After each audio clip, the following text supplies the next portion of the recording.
Pozdravujem vás všetkých z cyklochodníka Poloniny Trail.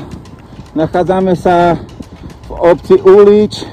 Tento cyklochodník má ísť do Ulického Krivého, zatiaľ nejde, ale chcem týmto len pozdraviť pána primátora Magdoška a pána primátora Merička.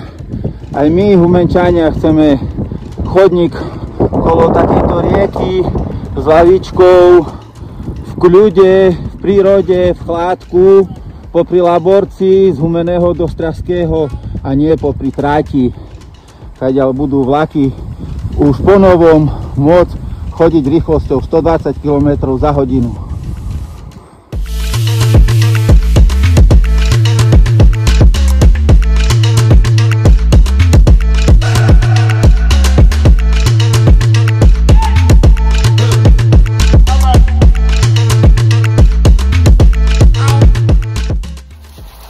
Aj v Stachčine je vybudovaný krásny cyklochodník kolo Cirochy smerom do Sniny a nie kolo koľajiska, kolo cesty, ale fakt v krásnom prostredí pomedzi stromy kolo Cirochy.